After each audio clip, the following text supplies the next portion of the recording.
नमस्कार दोस्तों, आज की इस कहानी में आप लोगों का स्वागत है। मेरे सामने वाली आंटी मेरे घर आई। वह मेरी मम्मी से बोली, आपके घर की लाइट आ रही है? तो मम्मी बोली, हाँ आ रही है। तो आंटी बोली, मेरे घर की लाइट पता नहीं क्यों नहीं आ रही है। तो मम्मी बोली, कुछ फॉल्ट होगा तभी नहीं आ रही होगी। तभी मम्मी बोली, मेरे बेटे को ले जाइए, यह ठीक कर देगा। उसके बाद मैं आंटी के साथ उनके घर गया। मैं तो आंटी को देखकर पानी पानी हो रहा था। उनकी प्रॉपर्टी के हर एक हिस्से बहुत कमाल के लग रहे थे। आंटी बोली, तुम बिजली का काम कर लेते हो? मैंने कहा, जी आंटी, घर में जब ऐसी छोटी मोटी दिक्कत आती है तो मैं ही ठीक करता हूँ। उसके बाद आंटी मुझे अपने कमरे में लेकर गई और बोली, देखो बाकी सब जगह की लाइट आ रही है लेकिन मेरी बेडरूम की नहीं आ रही है। मैं आंटी को पीछे से बड़े ध्यान से देख रहा था। तभी आंटी मुझे देख ली और बोली, तुम यहाँ लाइट ठीक करने आए हो या फिर? मैंने कहा, हाँ आंटी, मैं अभी ठीक कर देता हूँ। फिर मैं लाइट चेक करने के लिए पंखे का स्विच ऑन किया। तभी पंखा चलने लगा। मैंने कहा, आंटी लाइट तो आ रही है, देखिए पंखा चल रहा है। तो आंटी बोली, मैंने कब कहा कि पंखा नहीं चल रहा है? आंटी धीरे धीरे मेरे पास आने लगी और बोली, लाइट का तो बस एक बहाना है, असल में मुझे तुम्हारी बांसुरी की धुन पर नाचने का मन कर रहा था, इसीलिए मैं तुम्हें यहाँ बहाने से बुलाकर लाई हूँ। मैंने कहा, आंटी ये आप क्या कर रही हो? तो वह बोली, क्यों, तुमने पहले कभी अपनी बांसुरी की धुन पर किसी को नचाया नहीं है क्या? उसके बाद आंटी मेरा हाथ पकड़ी और बड़े प्यार से मुझे अपने बेड पर बैठाई। मैंने कहा, आंटी क्या कर रही हो? आंटी बोली, मैं बहुत दिनों से तुम्हारी बांसुरी को बजाने की सोच रही थी लेकिन कभी मौका नहीं मिला, मगर आज यह मौका मैं अपने हाथ से नहीं जाने दूंगी। उसके बाद आंटी ने अंदर से दरवाज़ा बंद कर दिया। मैं समझ गया था कि आज आंटी मेरी बांसुरी बजा के रहेंगी। उसके बाद आंटी मेरी बांसुरी हाथ में लेकर, तो भाई लोग कैसे हैं आप लोग? भाई लोग, आज की कहानी मेरी और मेरे सामने वाली आंटी की है। अगर आपको जानना है कि मैंने आंटी को अपनी बांसुरी की धुन पर कैसे नचाया तो कहानी को पूरा ज़रूर सुनना। भाई लोग, 2 साल पहले की बात है। मेरे घर के ठीक सामने एक आंटी का घर था। उनके घर में उनके अलावा और कोई नहीं रहता था, क्योंकि 3 महीने पहले आंटी अपने परिवार के साथ एक कार में कहीं जा रही थी।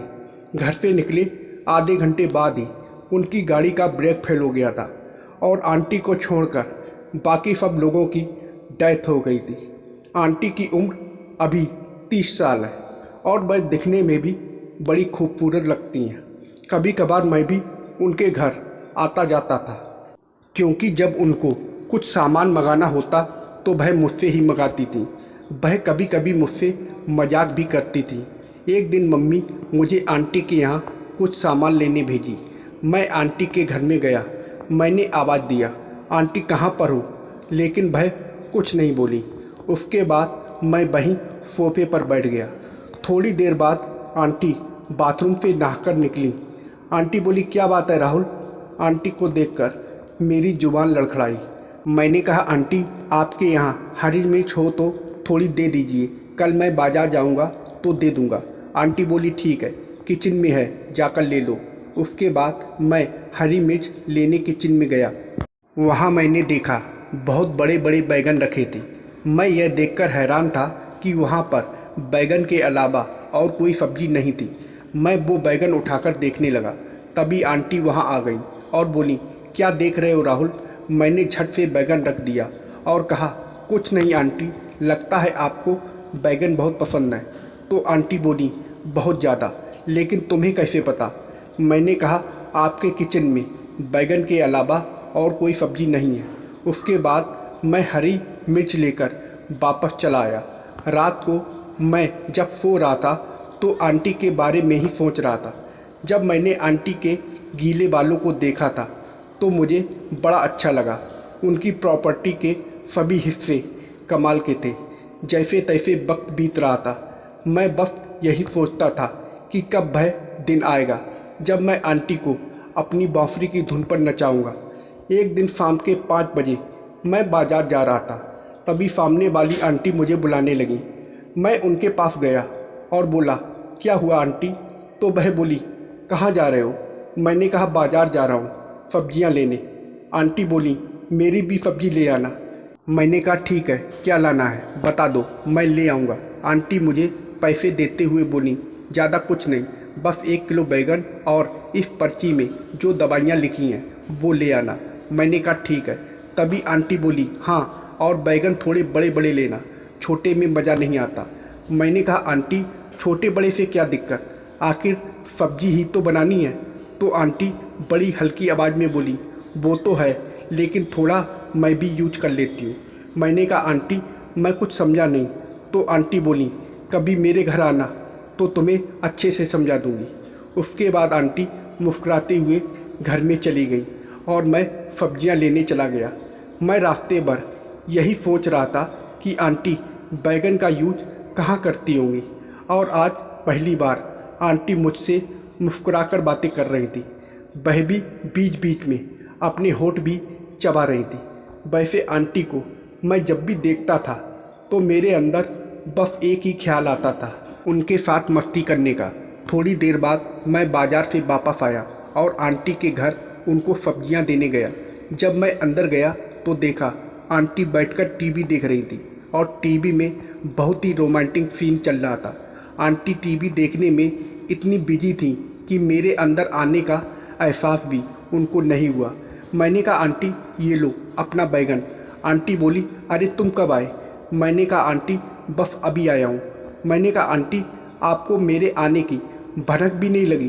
तो आंटी बोली, वो क्या है ना, जब मैं टीवी पर कोई रोमांटिक सीन देखती हूँ तो मैं उसमें खो जाती हूँ। उसके बाद मेरे आसपास क्या हो रहा है मुझे कुछ नहीं पता चलता। मैंने कहा, लगता है आपको रोमांटिक सीन काफ़ी पसंद है। आंटी बोली, बहुत ज़्यादा। कभी कभी तो मैं सोचती हूँ कि काश उस हीरोइन की जगह मैं होती तो कितना मज़ा आता। मैंने कहा, अच्छा आंटी अब मैं जा रहा हूँ। तो आंटी बोली, थोड़ी देर रुको, मैं तुम्हारे लिए कॉफ़ी बना कर लाती हूँ। उसके बाद मैं बैठकर टीवी देखने लगा और आंटी उठकर किचन में चली गई। जब मैंने आंटी को जाते हुए पीछे से देखा तो मेरे अंदर कुछ कुछ होने लगा, क्योंकि इस एंगल से बड़ा ही खूबसूरत नज़ारा दिखाई दे रहा था।